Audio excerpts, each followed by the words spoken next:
कोई गुल बाकी रहेगा ना चमन रह जाएगा, पर रसूलुल्लाह का दीने हसन रह जाएगा। जो पढ़ेगा साहिबे लौलाक के ऊपर दुरूद, आग से महफूज उसका तन बदन हो जाए। जिंदाबाद जिंदा।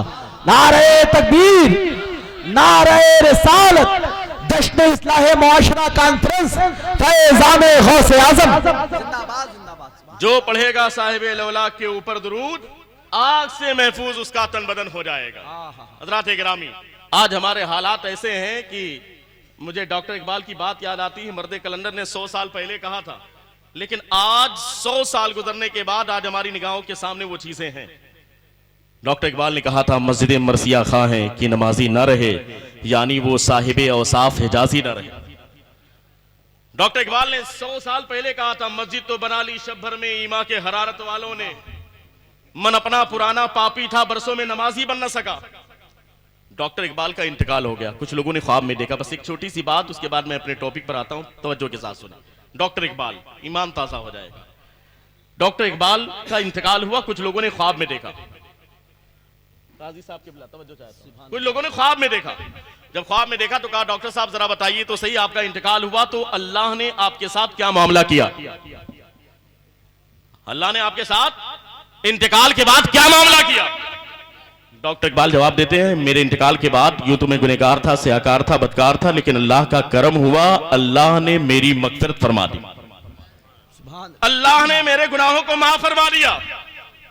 लोगों ने सवाल किया, कहा किस बुनियाद पर माफ फरमा दिया, कौन सी आपकी नेकी पसंद आ गई? डॉक्टर इकबाल ने कहा, यूं तो बड़ी नातें लिखी थी, मनकबतें लिखी थी, बड़े बड़े अशार लिखे थे, लेकिन एक शेर अल्लाह की बारगाह में मेरा ऐसा कबूल हुआ कि उस एक शेर की बुनियाद पर अल्लाह ने मेरे गुनाहों को माफ फरमा दिया, अल्लाह ने मेरी मग़फ़िरत फरमा दी।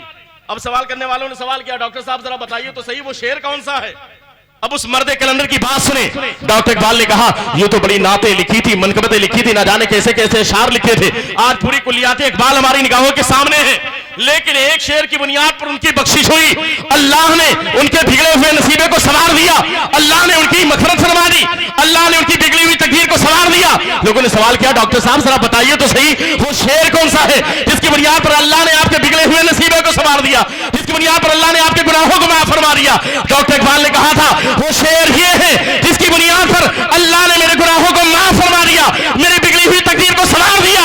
वो शेर ये है कि मोहम्मद से वफा तूने तो हम तेरे हैं, ये जहां चीज है क्या लोहो कलम तेरे। जिंदाबाद जिंदाबाद। नारे तकबीर, नारे रिसालत, जश्न इस्लाह मुआशरा कॉन्फ्रेंस। जिंदाबाद जिंदाबाद। ये मोहम्मद से वफा तूने तो हम तेरे हैं, ये जहां चीज है क्या लोहो कलम तेरे, लोहो कलम तेरे हैं। तो हज़रात गिरामी, ये बात हकीकत है कि कसम खुदा की अगर सरकार की सच्ची मोहब्बत है तो उसकी दुनिया भी इंशाअल्लाह कामयाब और उसकी आखिरत भी कामयाब। जिंदाबाद जिंदाबाद। है कि नहीं? अब एक हदीस पाक में अकीदे के ताल्लुक से इजाजत हो तो मैं बयान करूं। सुभान अल्लाह। किताब का नाम है मुस्लिम शरीफ। क्या नाम है भाई? मुस्लिम शरीफ। मुस्लिम शरीफ। कुरान के बाद सबसे अफजल दुनिया में कोई किताब है तो उस किताब को बुखारी शरीफ कहा जाता है, और दूसरे नंबर पर जो किताब है उस किताब को मुस्लिम शरीफ कहा जाता है। पूरी उम्मत का इजमा है इस बात पर, तलक्की बिल कबूल हासिल है अल्हम्दुलिल्लाह। मैंने जामे अज़हर, जो दुनिया की सबसे बड़ी इस्लामिक यूनिवर्सिटी है, वहां पे हदीस में रिसर्च किया। जो कोर्स नारे तकबीर, नारे रिसालत, शायर हिंदुस्तान जनाब शादाब पैकर साहब कलकत्तवी, नारे तकबीर, नारे रिसालत। अब किताब का नाम मुस्लिम शरीफ, बड़ी मोतबर किताब। जिन्होंने इस हदीस को रिवायत किया उस अजीम सहाबी का नाम हजरत अबू हुरैरा। क्या नाम? बोल दीजिए, सहाबी का नाम है भाई, हजरत अबू हुरैरा। सबसे ज्यादा हदीस को रिवायत करने का शरफ जिस अजीम सहाबी को हासिल हुआ, उस अजीम सहाबी को हजरत अबू हुरैरा कहा जाता है। बात समझ में आई? वो रिवायत करते हैं और अपना ही वाकया रिवायत कर रहे हैं। कहते हैं कि मैं एक मर्तबा रोते हुए अल्लाह के रसूल की बारगाह में हाजिर हुआ। मुस्लिम शरीफ की रिवायत है, तेजी के साथ मैं उसका तर्जुमा कर दूं। मैं प्यारे आका की बारगाह में हाजिर हुआ, मेरे आंखों से अश्क जारी थे। अल्लाह के रसूल सल्लल्लाहु अलैहि वसल्लम ने फरमाया, अबू हुरैरा रो क्यों रहे हो? रोने की वजह क्या है? अबू हुरैरा अर्ज़ करते हैं, या रसूलल्लाह, दरअसल मामला यह है कि मैं मुसलमान हूं। मैं मुसलमान हूं और मुझे यकीन है कि जो ईमान के साथ दुनिया से जाएगा वो जन्नत में जरूर जाएगा। जो ईमान के साथ दुनिया से जाएगा वो जन्नत में जरूर जाएगा। जन्नत में ईमान वाला जाएगा, बेईमान जन्नत में नहीं जाएगा। या रसूलल्लाह, मुझे इस बात का यकीन है कि मैं तो मुसलमान हूं और जो ईमान के साथ दुनिया से जाएगा वो जन्नत में जरूर जाएगा। लेकिन या रसूलल्लाह, मेरी अम्मी जान, मेरी वालदा मुसलमान नहीं, मेरी अम्मी मुसलमान नहीं। अब मुझे बड़ी तकलीफ होती है ये सोच सोच करके कि कहीं ऐसा ना हो कि मैं तो ईमान के साथ दुनिया से चला जाऊं लेकिन मेरी माँ ईमान वाली है नहीं, कहीं ऐसा ना हो कि इसी पर उसका इंतकाल हो जाए तो जहन्नम में जाएगा। भाई ईमान जरूरी है जन्नत में जाने के लिए। अम्मी जान मेरी मुसलमान नहीं। मैं रोज आना अम्मी से कहता हूं, अम्मी जान ईमान ले आइए, कलमा पढ़ लीजिए, अल्लाह के रसूल जो दीन लाए हैं उसे मान लीजिए। लेकिन मेरी अम्मी जान कलमा पढ़ने के लिए तैयार नहीं। आज भी मैंने सुबह में कहा अम्मी जान कलमा पढ़ लीजिए, तो उन्होंने कुछ उल्टी सीधी बातें की जिसकी वजह से मुझको तकलीफ हुई। आपके बारे में कुछ उल्टा सीधा बोला, मुझे बड़ी तकलीफ हुई। मेरी आंखों में अश्क इसीलिए जा रही है कहीं ऐसा ना हो कि मेरा तो खात्मा ईमान पर हो लेकिन मेरी वालदा तो मुसलमान ही नहीं है। अगर मुसलमान नहीं होगी तो जहन्नम में जाएगी। बस ये सोच सोच करके रोना आ रहा। इतने में दिल में ख्याल पैदा हुआ, अर्ज किया या रसूल अल्लाह, आप ऐसा करें अपनी हाथों को उठा करके दुआ कर दें ताकि मेरी वालदा मुसलमान हो। अब अगर आपके अंदर वाकई ईमानी हरारत है तो मुझे कहना ना पड़े कि आप बोलिए। आप देखें सरकार का इख्तियार देखें, सरकार की शान देखें और सहाबी का अकीदा देखें। या रसूल अल्लाह, आप अपनी हाथों को उठा करके, अपने हाथों को उठा करके दुआ कर दें ताकि मेरी वालदा मुसलमान हो जाए। जैसे इतना कहा अबू हुरैरा ने अर्ज किया, अल्लाह के रसूल ने अपने दोनों हाथ को फजा में दुआ के लिए बुलंद कर दिया। अल्लाहुम्मा हदे उम्मा अबी हुरैरा, ऐ मौला अबू हुरैरा की वालदा को हिदायत अता कर। अबू हुरैरा ने अरीजा पेश किया, अल्लाह के रसूल ने हाथों को उठाया, दुआ कर दी। जैसे ही दुआ हुई अबू हुरैरा तेजी के साथ दौड़ करके वहां से चले गए। तेजी के साथ चले गए दौड़ कर। सहाबा हैरान और परेशान, आखिर मामला क्या है, माजरा क्या है। दुआ के लिए कहा, अभी आप में से कोई आदमी आए और अल्लामा फैसल साहब से कहे कि हजरत दुआ कर दीजिए। और मौलाना साहब उठा करके हाथ दुआ करें और जैसी दुआ होने लगे मालूम पड़ा आप निकल जाएं स्पीड से, तो जितने लोग होंगे वो सोचेंगे यार दुआ कराया मौलाना साहब से। और ये रुका भी नहीं, अजीब गरीब बात है ना। रुकना चाहिए, इंतजार करना चाहिए। अच्छा चलिए ठीक है, आप में से कोई दुआ कराए, मौलाना साहब दुआ करें, मैं दुआ करूं, काजी साहब दुआ करें, कोई चला जाए, बड़ी बात नहीं। लेकिन यहां दुआ कराने वाला सहाबी रसूल है और जो दुआ कर रहा है वो तो आमना का लाल है। सुभान अल्लाह, वो तो सरवरे कायनात है, वो तो फखरे मौजूदात है। लेकिन अबू हुरैरा दौड़ कर चले गए, सारा हैरान और परेशान। आखिर माजरा क्या है, मामला क्या है। दुआ के लिए कहा और फिर उसके बाद चले गए। बात नहीं समझ में आई। साहबा इकराम ने आपस में मशवरा किया, कहा ठीक है कोई बात नहीं, अब अबू हुरैरा लौट करके आएंगे तो उनसे पूछा जाए, वापस आएंगे तो पूछा जाएगा दौड़ कर गए क्यों, आखिर वजह क्या है। थोड़ी देर के बाद देखा सामने से अबू हुरैरा मुस्कुराते हुए चले आ रहे। बुलंद आवाज से कह दी, सामने से अबू हुरैरा मुस्कुराते हुए चले आ रहे थे। जैसी नजर पड़ी सहाबा इकराम ने घेर लिया, यार अबू हुरैरा तुमने तो गजब कर दिया, क्या हुआ। तुमने अल्लाह के रसूल की बारगाह में दुआ के लिए रिजा पेश किया, जैसे अल्लाह के रसूल ने दुआ के लिए हाथ उठाया तुम तेजी के साथ अपने घर चले गए। बात नहीं समझ में आई, गए क्यों। अब जवाब सुने एक आशिक रसूल का, अब जवाब सुने एक सहाबी रसूल का। अबू हुरैरा ऐलान करते हैं, मेरे साथियों सुनो, प्यारे आका के गुलामों सुनो, मैंने अल्लाह के रसूल की बारगाह में दुआ के लिए रिजा पेश किया, या रसूलल्लाह दुआ फरमा दीजिए ताकि मेरी वालदा मुसलमान हो जाए। जैसे अल्लाह के रसूल ने दुआ के लिए हाथ उठाया, मैं तेजी के साथ अपने घर चला गया। मेरा घर दूर नहीं था, करीब था, मेरी वालदा घर के अंदर मौजूद थी, लेकिन मैं तेजी के साथ गया। मैं तेजी के साथ गया, मैं कुछ देखना चाह रहा था। मैं कुछ, आप भी बोलिए मैं कुछ। भाई आप भी तो देखना चाह रहे हैं ना कि दौड़ कर गए क्यों। आप भी देखें और समझें, उसके बाद प्यारे आका का इख्तियार देखें। कुछ लोग हैं ना जो जाहिल होते हैं, कहते हैं सरकार के चाहने से क्या होता है, माज़अल्लाह। तो देखें सरकार के चाहने से होता क्या है, अंदाजा लगाएं। अबू हुरैरा कहते हैं, मेरे साथियों सुनो, प्यारे आका के गुलामों सुनो, मैंने अल्लाह के रसूल की बारगाह में दुआ के लिए रिजा पेश किया। जैसे अल्लाह के रसूल ने दुआ के लिए हाथ उठाया, मैं तेजी के साथ अपने घर चला गया। मेरा घर दूर नहीं था, करीब था, मेरी वालदा घर के अंदर मौजूद थी, लेकिन मैं दौड़ कर गया। मैं दौड़ कर गया क्यों, इसलिए कि मैं कुछ देखना चाह रहा था।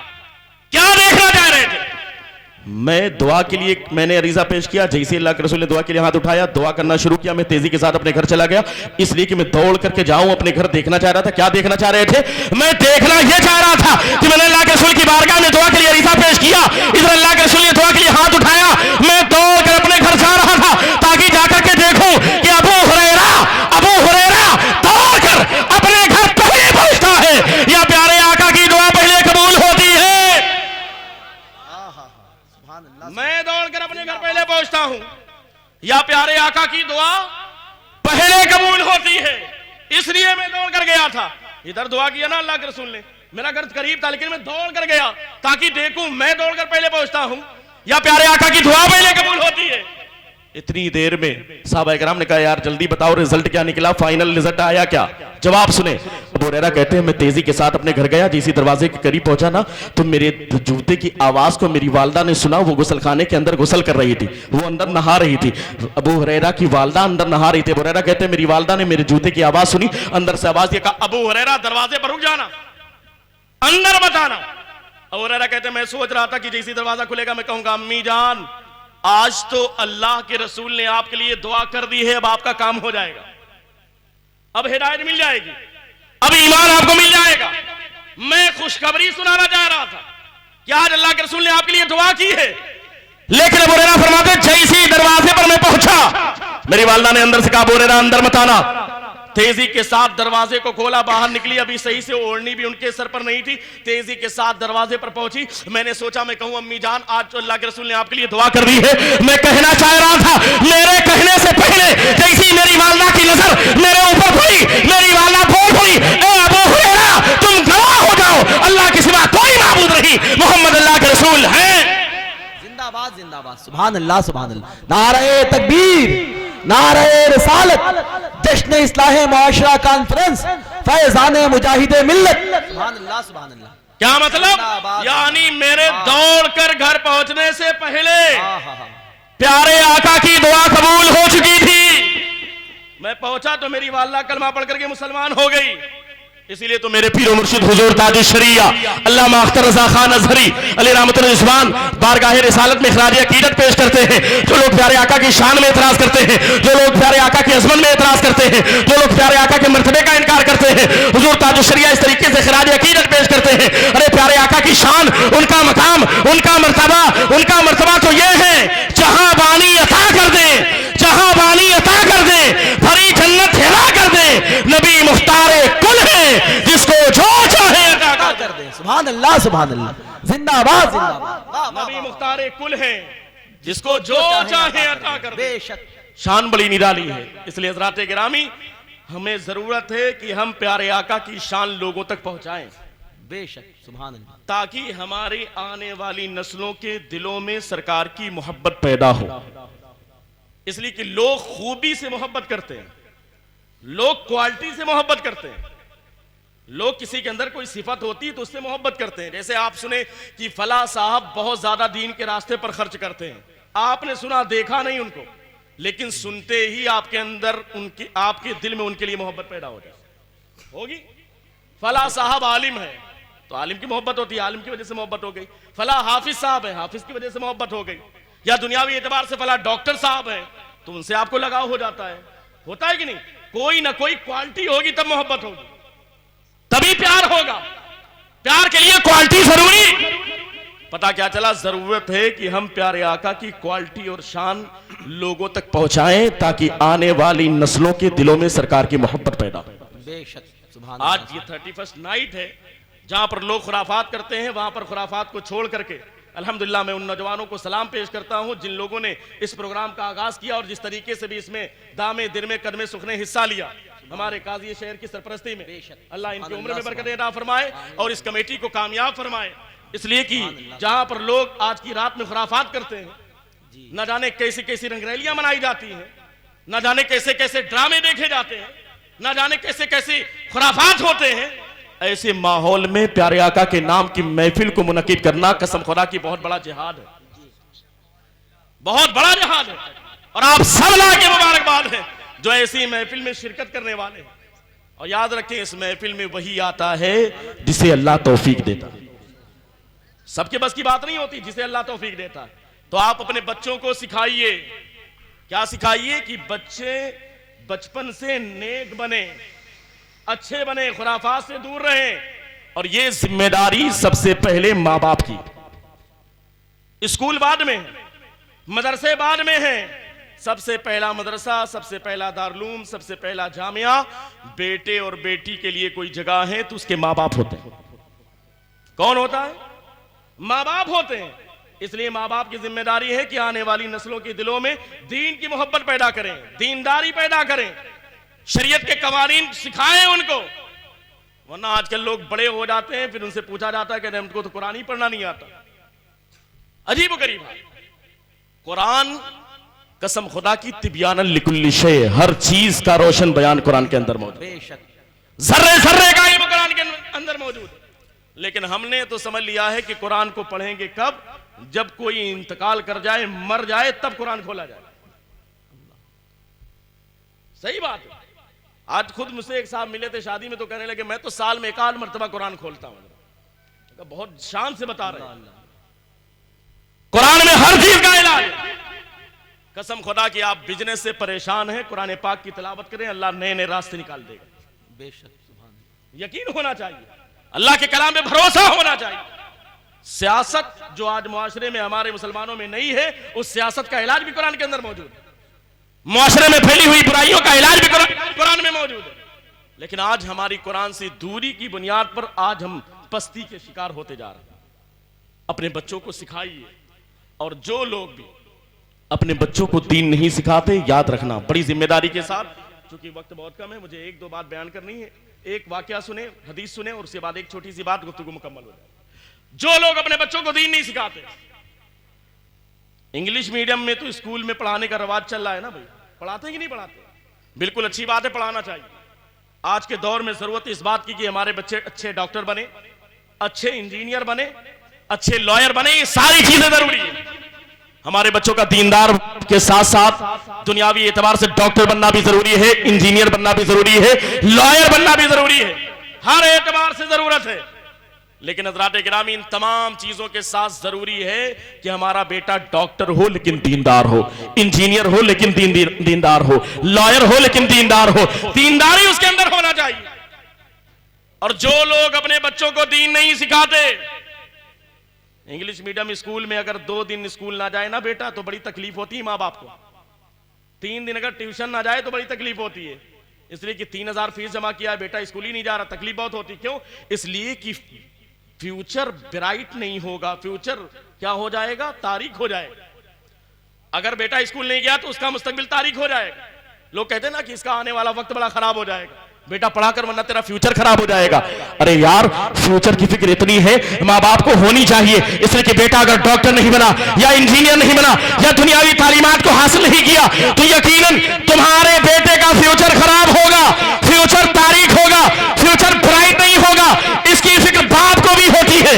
इसलिए तो बाप रातों दिन कोशिश करता है, एक माँ रातों दिन कोशिश करती है ताकि उसका बेटा कोशिश करे, आगे बढ़े, बेटा कामयाब हो जाए, बेटे का फ्यूचर बेहतर हो जाए। अगर बेटा पढ़ेगा नहीं तो आगे कैसे बढ़ेगा? ये फिक्र बाप को भी होती है। बाप अपने खून पसीने की कमाई से अपने बच्चों को खिलाता है और पढ़ाता है ताकि उसका बेटा मुस्तकबिल में कामयाब हो जाए, ताकि उसका फ्यूचर ब्राइट हो जाए। लेकिन हज़रात गिरामी, याद रखना, रातों दिन कोशिश करने वाले माँ बाप जो अपने बच्चों के फ्यूचर के ब्राइट होने के लिए कोशिशें करते हैं, याद रखना, अगर तुम्हारे बेटे ने दुनियावी तालीम हासिल ना की तो तुम्हारे बच्चे का फ्यूचर खराब होगा। लेकिन अगर तुम्हारे बच्चे ने दीनी तालीम हासिल ना की तो उसका फ्यूचर नहीं बल्कि उसका मुस्तकबिल नहीं बल्कि उसकी आखिरत तबाह हो जाए।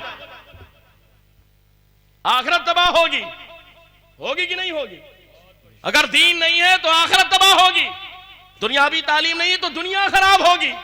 लेकिन अगर दीनदारी नहीं है तो आखिरत तबाह हो जाएगी। अगर बेटे को थोड़ी सी तकलीफ हो तो बाप को सुकून ना मिले, मां को सुकून ना मिले, तो बेटा अगर गुनाहों की बुनियाद पर जहन्नम में जाए, आप बताओ क्या ये मां को सोचना चाहिए ना इसके बारे में? बाप को सोचना चाहिए ना। खाली बाप कहने के लिए मेरा बेटा एक तो दुबई में चला गया है, एक मुंबई रहता है, एक अपना बिजनेस करता है, लाखों रुपए की इनकम है, बहुत अच्छी बात है। लेकिन जरा बताओ तो सही, तुम्हारा बेटा दीनदार कितना? जब तुम्हारा बेटा बाइक पर बैठ करके 80-90 की स्पीड में किसी गली से गुजरता है जहां पर कोई हादसा भी हो सकता है, तब उस वक्त तुम्हें एहसास नहीं होता कि तुम्हारा बेटा है? जब तुम्हारा बेटा तुम्हारी निगाहों के सामने अपने मोबाइल को लेकर मल्टीमीडिया सेट लेकर के उस पर फहशपुरिया तस्वीरें देखता है, तब तुम्हें एहसास नहीं होता कि मेरा बेटा है? जब तुम्हारी जवान बेटी तुम्हारे सामने बैठ करके मोबाइल पर या टीवी पर ना जाने कैसी कैसी खुराफात की चीजें देखा करती है, तब तुम्हें एहसास नहीं होता कि तुम बाप हो? बाप तो बाप कहलाने का हकदार उस वक्त है जब उसके बच्चे नेक हो, अच्छे हो। सिर्फ ये मतलब नहीं कि हमारे 8 बच्चे हैं, 10 बच्चे हैं, नहीं, बच्चे हैं तो अच्छे हैं कि नहीं है, दीनदार हैं कि नहीं है।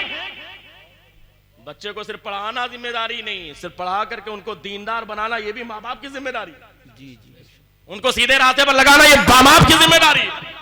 बेटा स्कूल ना जाए तो बेटे को मारने के लिए तैयार, बेटा 1 हफ्ते से मस्जिद ना जाए तो बाप के सर पर जो भी नहीं रेंगती।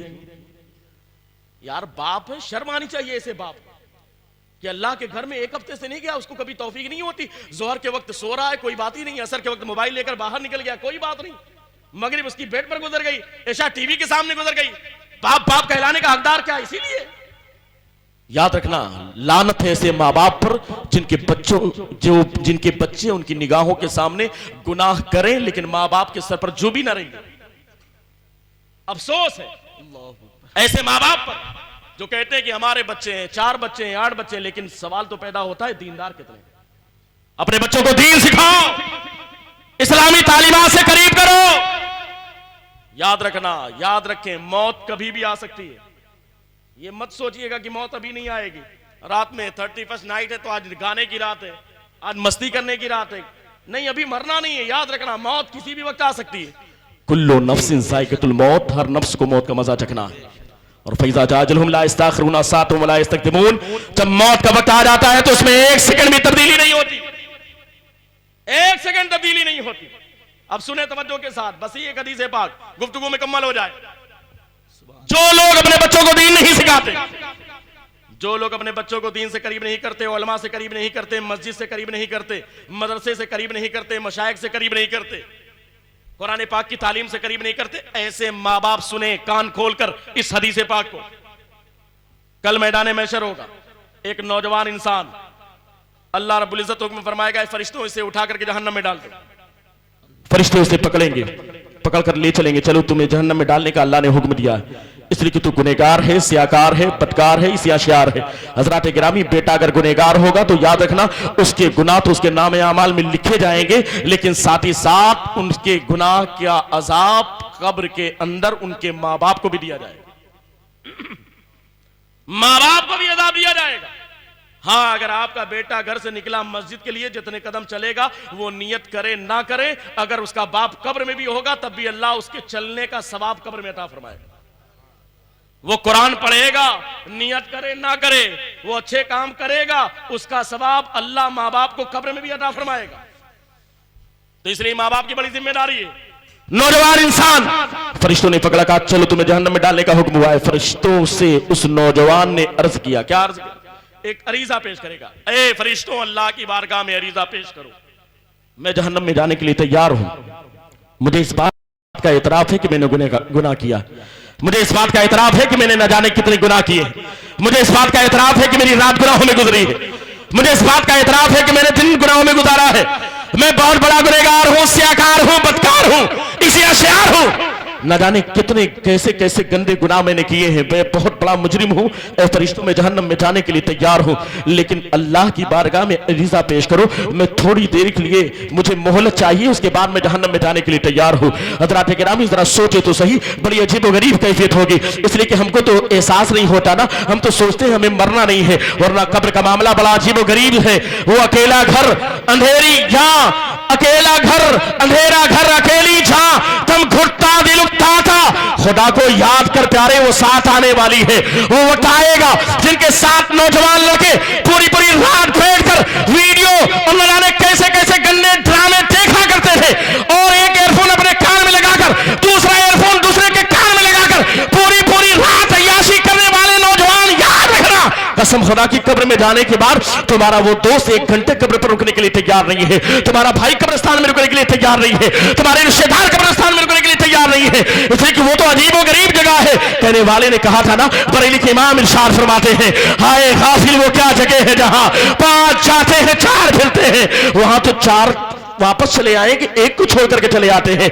मनोमन मिट्टी के नीचे दफनाने के बाद वो नौजवान इंसान जिसे कब्र के अंदर डाल दिया गया है, वो अंधेरा घर है, वहां कोई पूछने वाला नहीं है। हज़रत उस्मान गनी फरमाते हैं, मैं कब्रिस्तान से गुजर रहा था, गुजरते गुजरते मेरी आंखों में आंसू आ गए। सहाबा इकराम मौजूद थे, पूछने लगे, खलीफतुल मुस्लिमीन आखिर मामला क्या है, आपकी आंखों में आंसू क्यों आ गए? आप कब्रिस्तान से गुजरते हैं तो आंसू आ जाते हैं। हज़रत उस्मान गनी ने कहा था, दरअसल मामला ये है, जब मैं कब्रिस्तान से गुजरता हूं ना, कब्र को देखता हूं तो अजीबोगरीब कैफियत पैदा हो जाती है, इसलिए कि कब्र हश्र की पहली मंजिल है। जो यहां पर बच गया वो आगे भी बचता चला जाएगा, लेकिन जो यहां फंस गया वो आगे भी फंसता चला जाएगा। ये कब्र बहुत अजीबोगरीब मामला है, इसलिए कि मामला तो ये है, खड़े हैं मुनकर नकीर सर पर, न कोई हामी न कोई यावर, बचा लो आखिर मेरे पैगंबर की सख्त मुश्किल जवाब में है। वहां तो कोई किसी का पुरसाने हाल नहीं है। हाँ, अगर अकीदा दुरुस्त होगा, अगर मदीने के ताजदार के तरीके के मुताबिक चलने वाले होंगे, अगर अल्लाह के रसूल के सच्चे चाहने वाले होंगे, तो यकीनन अल्लाह के रसूल तशरीफ लाएंगे तो उनके आने की बरकत से बेड़ा पार होता हुआ नजर आएगा।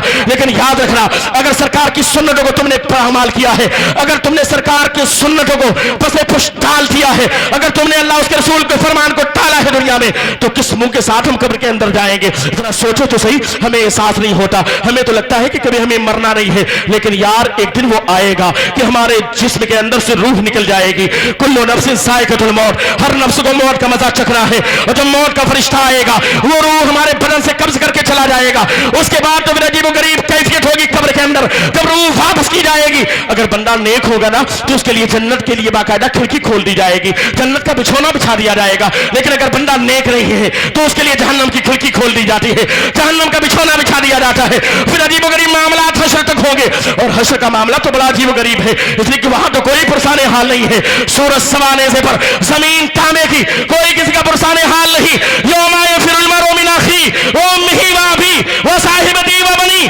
लिकुल्लि इम्रिइन मिनहुम यौमइज़िन शानिन युगनी। वहां तो कोई किसी का पुरसाने हाल नहीं है, हर इंसान की अलहदा शान होगी। ऐसे आलम में जरा सोचो तो सही, सूरज सवाने से पर है, जमीन तांबे की है, कोई पसीने में नहा रहा होगा, कोई पसीने में डुबकियां लगा रहा होगा, किसी का पसीना उसके टखने तक, किसी का घुटने तक होगा। ऐसे आलम में अजीबोगरीब मामला, खुदाए कहार है गजब पर, खुले हैं बदकारियों के दफ्तर, बचा लो आकर मेरे पैगंबर की सख्त मुश्किल हिसाब में है। ऐसे आलम में जरा सोचे तो सही, कोई किसी का पुरसाने हाल नहीं है। जरा सोचे, एक नौजवान इंसान है, अल्लाह की बारगाह में फरिश्तों के वसीले से अर्ज करेगा, ए फरिश्तों, अल्लाह की बारगाह में रिज़ा पेश करो, मैं गुनहगार हूँ, स्याकार हूँ, बदकार हूँ, न जाने कितनी रातें मैंने गुनाहों में गुजारी है, न जाने कितने दिन मैंने याशी में गुजारे हैं, न जाने कितने खुराफात मैंने इन्हीं आंखों से किए हैं, न जाने किनकी बहन बेटियों पर गलत निगाह की बुनियाद पर मैंने इन्हीं आंखों से गुनाह किया है। ए फरिश्तों, हमने पूरी जिंदगी गुनाह ही गुनाह किया है, लेकिन थोड़ी देर अरीज़ा पेश करो, थोड़ी देर के लिए मुझे मोहलत मिल जाए, उसके बाद मैं खुद जहन्नम में जाने के लिए तैयार हूँ। फरिश्ते अल्लाह की बारगाह में हाजिर होंगे, और हाजिर होने के बाद अरीज़ा पेश करेंगे, ए मौला पालनहार परवरदिगार रब्बुल आलमीन, ए रब्बुल आलमीन, ए परवरदिगार पालनहार, ए रब्बे कायनात, जिस बंदे के बारे में तूने हुक्म दिया है कि उसे उठा करके जहन्नम में डाल दिया जाए। हज़रात गिरामी, ये मेरी आखिरी बात है, आखिरी रिवायत है, गौर से सुन ले। जिसके बारे में तूने हुक्म दिया है कि इसे जहन्नम में डाल दिया जाए, आज वो नौजवान तेरी बारगाह में रिज़ा पेश कर रहा है, वो नौजवान जहन्नम में जाने के लिए तैयार है, लेकिन तेरी बारगाह में रिज़ा पेश कर रहा है। ए पालनहार, थोड़ी देर के लिए उसे वक्त दे दिया जाए, थोड़ी देर के लिए उसे मोहलत दे दिया जाए, थोड़ी देर के लिए उसे वक्फा दे दिया जाए, उसके बाद वो खुद जहन्नम में जाने के लिए तैयार है। जब फरिश्ते अल्लाह की बारगाह में रिज़ा पेश करेंगे, तो बाकायदा अल्लाह रब्बुल इज्जत की रहमत में जोश पैदा होगा। अल्लाह इरशाद फरमाएगा, ठीक है ए फरिश्तों, अगर वो जहन्नम में जाने के लिए तैयार है तो कोई बात नहीं, उसे जहन्नम में तुम लोग दाखिल कर देना, लेकिन थोड़ी देर के लिए वक्फे की बात है, तो उसे थोड़ी देर के लिए मोहलत दी जाती है, थोड़ी देर का उसे वक्फा दिया जाता है। फरिश्ते वापस आएंगे, उस इंसान से कहेंगे, नौजवान से कहेंगे, ठीक है तुझे मोहलत दी जाती है, थोड़ी देर के बाद तू जहन्नम में जाने के लिए तैयार हो जाना, थोड़ी देर के बाद तू जहन्नम में जाने के लिए तैयार हो जाना। वो बंदा अर्ज करेगा, वो नौजवान अर्ज करेगा, हाँ हाँ फरिश्तों, मुझे इस बात का एतराफ है कि मैं बहुत बड़ा मुजरिम हूँ, मैं गुनहगार हूँ, स्याकार हूँ, बदकार हूँ, इसी आशियार हूँ, न जाने कैसे कैसे गुनाह मैंने किए हैं। मैंने तो सोचा था कि मैं मस्ती कर रहा हूँ, मैं किसी दोस्त के चक्कर में पड़ करके गुनाह कर रहा था, मैं अपने मोबाइल के जरिए गुनाह कर रहा था, न जाने किन चीजों के चक्कर में पड़ करके गुनाह कर रहा था, लेकिन आज तो कोई पुरसाने हाल नहीं है। ऐ फरिश्तों, मैं जहन्नम में जाने के लिए तैयार हूँ, पर थोड़ी देर के लिए मुझे वक्फा चाहिए था, आज वक्फा मिल गया है, उसके बाद मैं जहन्नम में जाने के लिए तैयार हूँ। अब सुने उस नौजवान का हाल क्या होगा। वो नौजवान मैदान महशर में कभी पूरब की जानिब जाएगा, कभी पश्चिम की जानिब जाएगा, कभी उत्तर कभी दक्षिण की जानिब जाएगा, वो मैदान महशर में भिड़क रहा होगा। ऐ माँ बाप जो अपने नौजवान बच्चों की अहमियत नहीं समझते, उनकी तालीम और तरबियत पर ध्यान नहीं देते, उनको कभी मस्जिद और मदरसे से करीब नहीं करते, उनको कभी उलमा और हुफ़ाज़ से करीब नहीं करते, अगर बेटा गाना सुने तो आपको तकलीफ ना हो, अगर बेटा याशी करे तो तुम्हें तकलीफ ना हो। हाँ, अगर सुबह से किसी जुमा के दिन कुर्ता पैजामा टोपी पहन करके शाम तक कपड़े ना उतारे तो एक माँ भी ताने देती है, ऐसा लगता है तू बिल्कुल मौलवी बन गया है, ऐसा लगता है तू बिल्कुल मुल्ला बन गया है। इस तरह के ताने माँ बाप दिया करते हैं। ऐसे माँ बाप पर लानत है जो अपने बच्चों की दीनदारी पर उन्हें ताने दिया करते हैं। अरे यार, तुम अल्लाह का शुक्र अदा करो कि तुम्हारा बेटा दीनदार है, तुम अल्लाह का शुक्र अदा करो कि तुम्हारा बेटा कुरान पढ़ने वाला है, तुम अल्लाह का शुक्र अदा करो कि तुम्हारा बेटा हाफिज कुरान है, तुम अल्लाह का शुक्र अदा करो कि तुम्हारा बेटा आलिम दीन है, तुम अल्लाह का शुक्र अदा करो कि तुम्हारा बेटा नेक काम करने वाला है।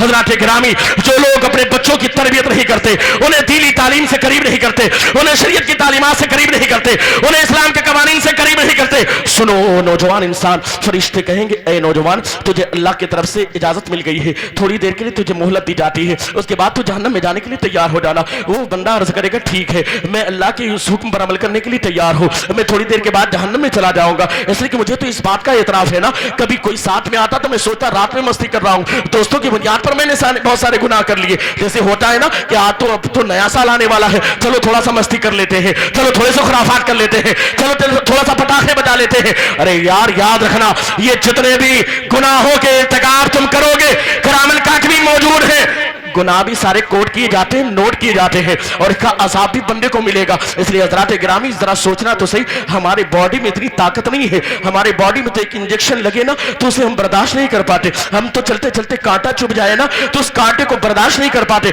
थोड़ी सी सर्दी और गर्मी को हमारे जिससे बर्दाश्त नहीं कर पाते। अरे यार, कब्र के अज़ाब को कैसे बर्दाश्त करेंगे, कब्र के ज़हर को कैसे बर्दाश्त करेंगे, कब्र के बिच्छुओं के अज़ाब को कैसे बर्दाश्त करेंगे। नहीं नहीं मौला, हमारे बदन में इतनी ताकत नहीं है। आज की रात में ऐ भदोई और आसपास के सुन्नी मुसलमानों, अल्लाह की बारगाह में रीज़ा पेश करना है, मौला हम गुनहगार हैं, स्याकार हैं, बदकार हैं, अल्लाह की बारगाह में रीज़ा पेश करना, मौला हमारे गुनाहों को माफ फरमा दे। आज हमारी जिम्मेदारी है कि इस रात को खुराफात की रात नहीं बल्कि इबादत की रात बनाना हमारी जिम्मेदारी है। नौजवान कल मैदान महशर में भटकते भटकते भटकते भटकते अपने बाप के करीब पहुंचेगा। और आखिरी जुमला लेकर के जाना, हो सके तो अगर माँ बाप है तो इस जुमले को अपने सीने में लेकर के जाना, वो नौजवान अपने बाप के करीब पहुंचेगा और पहुंचने के बाद अपने बाप के गिरेबान को या अपने बाप के कंधे को पकड़ेगा और पकड़ने के बाद घसीटता हुआ रब्बे कायनात की बारगाह में लाएगा। लाने के बाद फरिश्तों के वसीले से अर्ज करेगा, अरे फरिश्तों, अल्लाह की बारगाह में रीज़ा पेश करो, ये मेरा बाप है, मैं बहुत बड़ा गुनहगार हूं, स्याकार हूं, बदकार हूं, मैं बहुत बड़ा मुजरिम हूं, लेकिन आए मौला, अगर मुजरिम मैं हूं तो मुझसे बड़ा मुजरिम ये मेरा बाप है, जिसने दुनिया में मुझे दीन नहीं सिखाया, जिसने दुनिया में मुझे इस्लाम की तालीमात से करीब नहीं किया, जिसने दुनिया में मुझे शरीयत की तालीमात से करीब नहीं किया, इसने खुराफात पर मेरे ऊपर पाबंदी नहीं लगाई, इसने याशी पर मेरे ऊपर पाबंदी नहीं लगाई, लेकिन कभी नमाज के लिए इसने मुझसे नहीं कहा, कभी कुरान के लिए मुझसे नहीं कहा, कभी मस्जिद मुझे लेकर के नहीं गया, कभी मदरसे मुझे लेकर के नहीं गया, कभी किसी हाफिज के पास मुझे लेकर के नहीं गया। इसलिए मौला, अगर मुजरिम मैं हूं तो मुझसे बड़ा मुजरिम मेरा बाप है, लिहाजा अगर जहन्नम में मुझे डाला जा रहा है ना तो ए मौला, उससे पहले मेरे बाप को जहन्नम में डाल दिया जाए, पहले मेरे वालिद को जहन्नम में डाल दिया जाए। हज़रात गिरामी, जरा सोचो तो सही, अगर बेटा ऐसा हो जो बाकायदा मैदान महशर में अल्लाह की बारगाह में रिक्वेस्ट करे, हाथ जोड़ करके गुजारिश करे कि मौला पहले मेरे बाप को जहन्नम में डाल दे, तो ऐसे बेटों से तो बेटों का ना होना बेहतर है, ऐसे बेटों से तो बेटों का ना होना दुनिया में बेहतर है, जैसे कि बेटा बाप के जहन्नम में जाने का सबब बन जाए, बेटे की बुनियाद पर बाप को जहन्नम में डाल दिया जाए। हज़रात गिरामी, जरा सोचे तो सही, इसलिए अभी भी वक्त है, बदल दो वक्त को परवानों खुदा के लिए, चिराग बन के जलो बज़्म मुस्तफा के लिए। आवाज इस रात में नियत करो कि मौला हम गुनहगार हैं, स्याकार हैं, बदकार हैं, न जाने कितने खुराफात हमने किए हैं, न जाने कितनी अय्याशियां हमने की हैं, न जाने कितनी गलतियां हमने की हैं, लेकिन ए मौला आज इस रात में तेरी बारगाह में अरीज़ा पेश करते हैं, सच्चे दिल से तौबा करते हैं। सारे लोग मिलकर पढ़ें, अस्तगफिरुल्लाह अस्तगफिरुल्लाह अस्तगफिरुल्लाह रब्बी मिन कुल्लि ज़म्बिन व अतूबु इलैह। ए मौला, हम गुनहगार हैं, स्याकार हैं, बदकार हैं, लेकिन आज इस रात में तेरे दर पर हम सब एक आजिज बंदे, गुनहगार बंदे तेरी बारगाह में तेरे महबूब के वसीले से अरीज़ा पेश करते हैं। ऐ मौला, जिनके सदके में तूने आदम की तौबा को कबूल किया, उसी महबूब का वसीला और वास्ता, ऐ मौला हमारे गुनाहों को माफ फरमा दे। अस्तगफिरुल्लाह रब्बी मिन कुल्लि ज़म्बिन व अतूबु इलैह। अशहदु अल्ला इलाहा इल्लल्लाह व अशहदु अन्ना मुहम्मदन अब्दुहु व रसूलुहु व आखिरु कलिमाति अल्हम्दुलिल्लाहि रब्बिल आलमीन।